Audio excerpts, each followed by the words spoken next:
I totally agree. The military isn't for everybody. You know, and everybody don't go.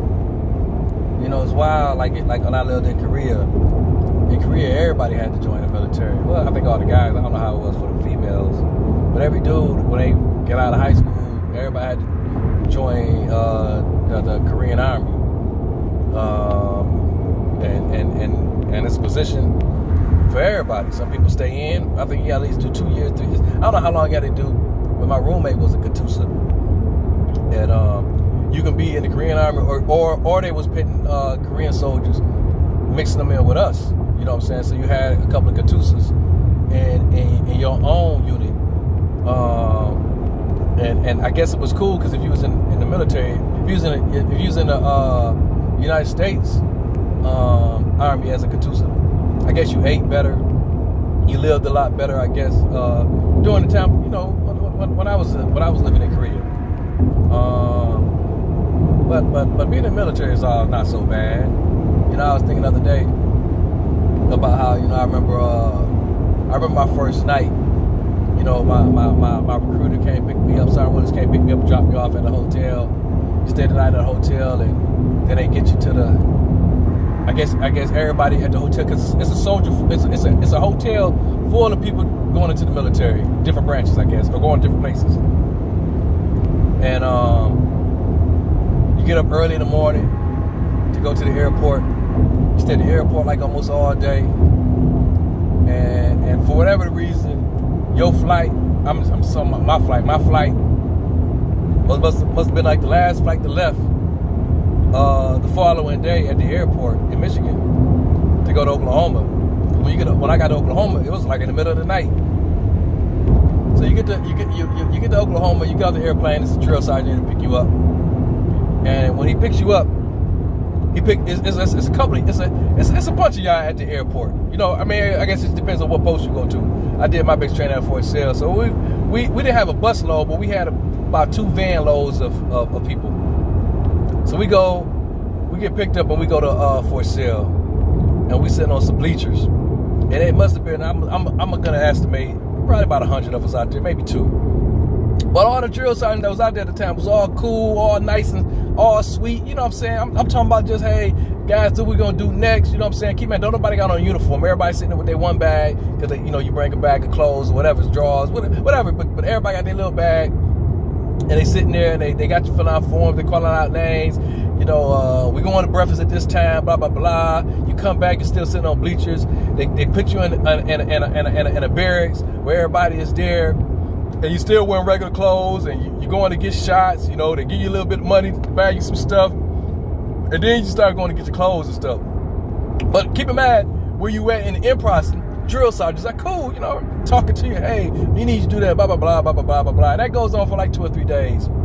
So by the time you get all your shit, and your real drill sergeants come pick you up, oh, that's a different motherfucking story. You know what I'm saying? These motherfuckers come, motherfucker, get your shit. Motherfucker, hurry the fuck up. Motherfucker, la la la, you motherfucking piece. And then, you know, they cursing. I don't know if they still curse now, but back then, man, you was every motherfucking name in the book. You know what I'm saying? And I remember, man, I was leaving the drill sergeants talking to motherfuckers, man. I thought this shit was so motherfucking funny. You know, they was calling me Smiley, even though my nickname was already given to me, Adidas. You know, because I had on an Adidas outfit when I first got there. So folks would just hit me up like Adidas, like, because that's what I had on. And then that name ended up just sticking with me. But anywho, many drill sergeants came pick you up, cursing at you. They put you on this goddamn truck that look like it's supposed to be holding animals, and you're all packed in there with all your shit, you know what I'm saying? And you tight, they telling you be the fuck quiet, shut the fuck up, close your eyes, look at the goddamn wall. Hey, that shit so fuck, it's funny now, but I'm just thinking like these motherfuckers must have thought we was like the way they treated you right then and there. It's a motherfucking experience, and it's funny. You know, at the end of the day, it's funny now. Back then, man, it was kind of like, I know me, I was ready to go home. Like, man, who the fuck? Like, they talked to the wrong motherfucker. But yeah, they get you to where you're going. Everybody get off the goddamn cattle truck, and they talking shit till you, pushing motherfuckers, throwing your bag at you, getting goddamn formation, hurry the fuck like, who's you? Why is you laughing, smiley mug? Get your ass down, drop, do some push-ups, roll the fuck over, get up, stepping on your stomach. Oh man, this shit was crazy. Motherfuckers stepping on motherfuckers. They tell you get down and do flutter kicks and step on your stomach and shit with no big old giant boots on, and you just sitting there like, this motherfucker about to get his ass whooped, you know what I'm saying? And it's crazy. But that's what you go through, and you only go through that shit in basic training. That's the only time you're a drill sergeant. But it's crazy, man, because I actually wanted to be a drill sergeant. You know, after, I guess, you know, my drill sergeants, they all fuck with me. But I understood at the end why they did. You know what I'm saying? They thought I was a certain type, a soldier, and they was just trying to bring out the best in me. So they say, and I get it. Like after a few years, I understand what they're talking about. Like I was a bad motherfucker. But anywho, basic training, you know, everybody go through it, and that's really the only hard part of the military. And it's only hard because if you ain't used to doing all that shit, you know what I'm saying? They try to get you in condition, mentally, physically, and try to build your mental fortitude. You know what I'm saying? Like you can do anything. You know what I'm saying? And I don't know, to this day, man, you know what I'm saying? I always appreciate that experience I had in basic training. I think any kid will. You know, don't get me wrong. I mean, I don't know how basic training is now. And I get it. Everybody don't have a good experience in basic training, man. But I remember at the beginning, man, I remember we were trying to go up the stairs with our motherfucking bags and shit. And it was a little dude, little bitty dude. He wasn't a midget. He was taller than the midget, but he was still a little short little cat. And he had all his bags, because you got your duffel bag. You got your bag that you brought from home, and you might even had a rucksack. You probably even had a rucksack. So you probably got like 3 bags and shit, you know what I'm saying? Maybe, I don't know if you got something else in your hand, but you gotta go up these stairs because they got 2 floors, depending on what floor you stand on. It was the 2nd floor and the 3rd floor. And I think we was on the 3rd floor. But I remember this motherfucking dude name, I ain't gonna say his name because we friends on Facebook. I remember tell that motherfucker, they're like, hey, move, motherfucker, move, you little piece of shit, you know what I'm saying? And I remember that motherfucker cried out, I can't.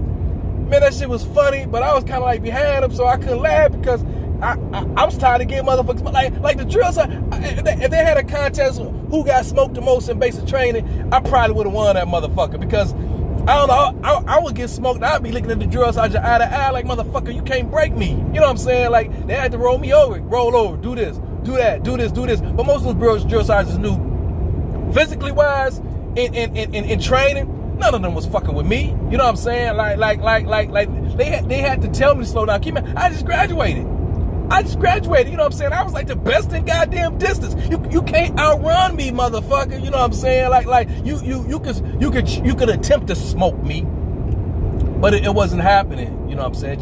It just wasn't happening. But it's just funny as hell, though. So I'm saying all to say, because I am an advocate for folks to join the military. I ain't telling kids or young people just go ahead and go. Because even with my own son, I'm like, hey man, I mean you got options. You know, yeah, you can go to school. Yeah, you can go to military. Yeah, you can go to Job Corps. Yeah, you can keep working what you're doing. I guess as long as you're doing something, that's all that matters as a young person. I don't think young people should just be sitting at home not doing shit. Like, for example, my daughter called me one day, asked me for some motherfucking money. And I'm like, dang, man, you know you was going to college? Why you ain't get no job during the summer? She told me she couldn't have, she ain't had no ride. And I was saying to myself, mother, I don't know. It is what it is, but that's how kids is. I don't know. I've been working since I was 14. I walked to work, but it is what it is. All I'm saying, if you got a child at home who is not contributing, and I get it. Maybe they don't have enough to have their own, but if they at the house, I think they should be contributing if they at age. You know, somewhere or another. If you ain't got a job, you ain't got the money, motherfucker, you should be doing some goddamn chores. You know what I'm saying? You should be motherfucking every motherfucking day like, hey, what you need done? Hey, what can I do next? Blah blah blah. Like your day shouldn't involve just playing video games and smoking, or leaving the house and coming back. Like I just think you should be contributing if you at an age and an adult and you stay with your parents. And then you feel like, man, I don't feel like contributing. I think the military is a good. I mean, you only got to go in for 3 years. You get that school money, and school money is cool because when the military give you the GI Bill, they pay for your school and they pay you to go to school. That means you can go to school and you don't got to worry about getting no loans. If you don't got to worry about getting no loans, that's less debt you can have after you graduate. It's a beautiful thing. It's definitely a beautiful thing. It's so many definitely benefits going to the military, and I get why. Like when you move to a military post, they'll tell you watch out for the females, because they always tell females, like, you gonna get you a guy that's in the military. Why? Because these motherfuckers come with benefits. I didn't know. Maybe I didn't really pay no attention until I was out. Now I look back now, like I sit down in my chair now. I think about all my benefits. I think about all the things I got coming to me. I'm like, damn, man, sometimes I ask myself, was it all worth it? And the experiences, one thing you can't never pay for. I mean, you can't pay for no experience. Like monetary, like with money. You know what I'm saying? Like I got a book I'm working on called 10 Years a Soldier, talking about my 10 years in the military. And a lot of good, a lot of bad, a lot of ups, a lot of downs. Very interesting. Maybe the book get picked up for a movie. You know, I think my life after the military is a lot more interesting than my time in the military. But who is there? That's neither here nor there. So like I said, yeah, I'm working on this book now called 10 Years a Soldier, that I hope to have done by the end of the year. But I got 2 books that's already done that I need to go and put out. And maybe I'll write a book called 10 Years After Being a Soldier. You know, talking about my experiences, talking about my life after the military, because that's some good, that's some bad, that's some up, that's some downs. I mean, life be like that sometimes. Life is what word I want to say? Unpredictable.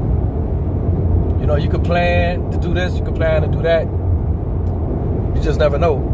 You know, life be like that sometimes. But you got a child, you got a young adult in your life that really ain't got nothing going on and don't know which way to go. You inbox me. I love to talk to your young adult. You know, I'm not here to persuade them, but I would tell them some things that may lead them into the direction they're going to the military. You know what I'm saying? Like I said, I couldn't tell you it was perfect, because it wasn't perfect for me. I'm telling you, it's been some woo. I could just kill a man, and then it's been some, man, that was the best weekend of my life, and I had a whole bunch of that was the best weekend of my life. You know what I'm saying? So, and that's anywhere. Even you don't gotta be in the military to have good weekends or good times or bad times. I mean, just going through life, period. The only difference is in the military, you in uniform, it's a whole, it's a different world, and I think it's a experience worth doing if you ain't got nothing else going on. You know what I'm saying? And you ain't really got no plans. You just don't. I don't know what I want to do. I don't know what I'm gonna do. I don't know what I'm trying to do. But I know what I'm doing right now. I'm tired of doing. You know, I think the military is a good direction. So if you got a young adult in your life that can use a little, that can use a conversation on which direction to go, yeah, hit me up. You know what I'm saying? I did 10 years and I'm retired, you know, with the military, and I'm living the villa. I don't know. I'm just saying, you know, I sit down now and I think about where I'm at and what I'm able to do. And I'm not saying I wouldn't be able to be where I'm at or do the things I want to do that I do now if I didn't join the military, but I did join, and I did get some shit out of it, and I am okay, and I don't think there's nothing wrong with that, you know. So I say it all to say,